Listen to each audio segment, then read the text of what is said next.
కాంగ్రెస్ దొంగ హామీలు ఇచ్చి ముచ్చటగా 3వ బడ్జెట్ లో ప్రవేశపెట్టింది. మరి 3వ బడ్జెట్ ఎవరికి ప్రయోజనకరంగా ఉంది? సకల జనులక, కాంగ్రెస్ కాంట్రాక్టర్లక, ఎవరికి ఉందని చూస్తే నిజంగా సకల జనులు, ఈ తెలంగాణ ప్రజలందరికీ, అన్ని సామాజిక వర్గాలకి పెద్ద గుండు సున్నా, గాడిద గుడ్డే ఈ బడ్జెట్ మనకు కనబడుతుంది. ఎందుకంటే ముఖ్యంగా ప్రధానంగా తెలంగాణ గతంలో కాంగ్రెస్ హయాంలో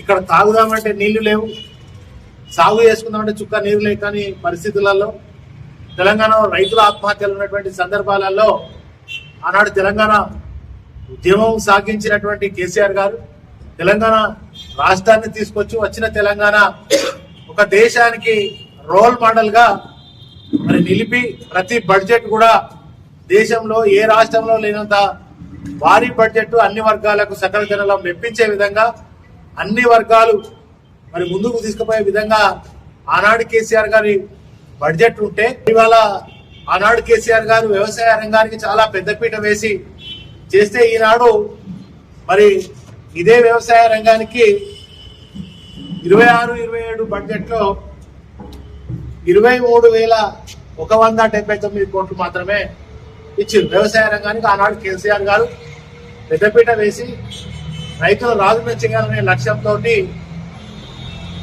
ఆనాడు చేసినటువంటి బడ్జెట్ కి ఈనాడు చేసే బడ్జెట్ కి అందులో చారణ బిల్ల మాత్రం తేడా ఉండేటువంటి పరిస్థితి వచ్చింది. ఆనాడు రూపాయి ఇస్తే ఈనాడు చారణ ఇచ్చిన పరిస్థితి.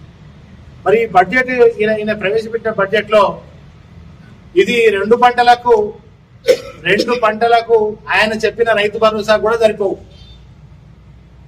ఈయన ఇచ్చినటువంటి ఏదైతే బడ్జెట్ ప్రవేశపెట్టిండో ఆ బడ్జెట్ ఆయన కరెక్ట్ గా ఇస్తే 2 భరోసాలు రెగ్యులర్ గా ఆయన చెప్పిన రైతు భరోసా ఎకరాన 12,000 కౌలు రైతులకు ఇచ్చే డబ్బులు, ఉపాధి హామీ వాళ్ళకి ఇచ్చే డబ్బులు లెక్క పెడితే 2 సార్ల రైతు భరోసా ఇవ్వలేటిగా.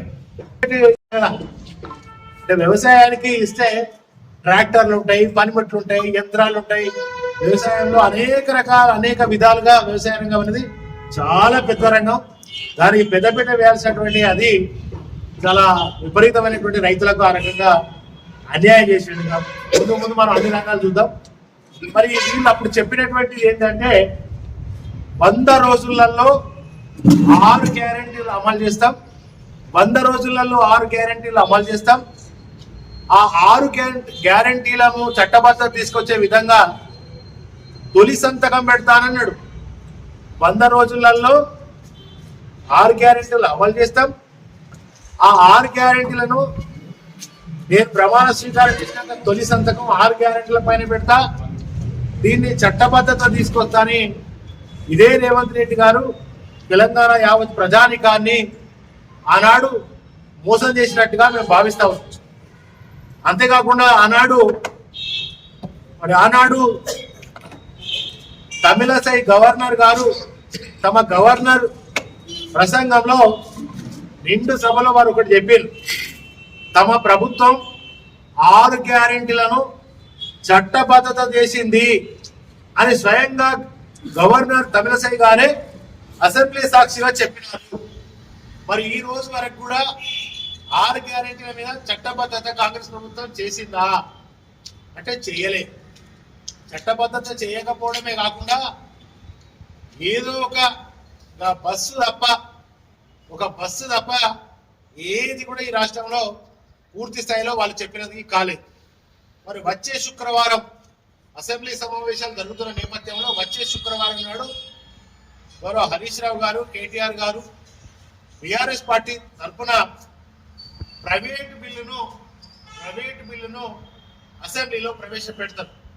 గతంలో ప్రతిపక్షాలు కానీ ఏ పక్షమైనా ప్రైవేటు బిల్లు పెట్టినప్పుడు కానీ పార్లమెంట్లో అసెంబ్లీలో వీటిని ఆమోదం చేసిన సందర్భాలు అనేకం ఉన్నాయి.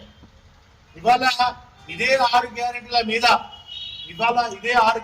మీద మరి వచ్చే శుక్రవారం నాడు టీఆర్ఎస్ పార్టీ తరఫున ప్రైవేట్ బిల్లును మా పార్టీ పక్షాన ఉన్నటువంటి ఎమ్మెల్యేలు, లెజిస్లేటివ్ పార్టీ ఫ్లోర్ లీడర్లు అందరూ కలిసి ప్రవేశపెడతాం. దీన్ని మీకు నిజంగా చిత్తశుద్ధి ఉంటే, దమ్ ఉంటే, ధైర్యం ఉంటే, మీరు మాట ఇచ్చి ఉంటే, ఆ ఇచ్చిన మాట మీద మీరు కట్టుబడి ఉంటే ఈ ప్రైవేట్ బిల్లును మీరు ఆమోదం చేయాలనేది నేను డిమాండ్ చేస్తా ఉన్నాను తెలంగాణ రాష్ట్ర ప్రజల పక్షాన.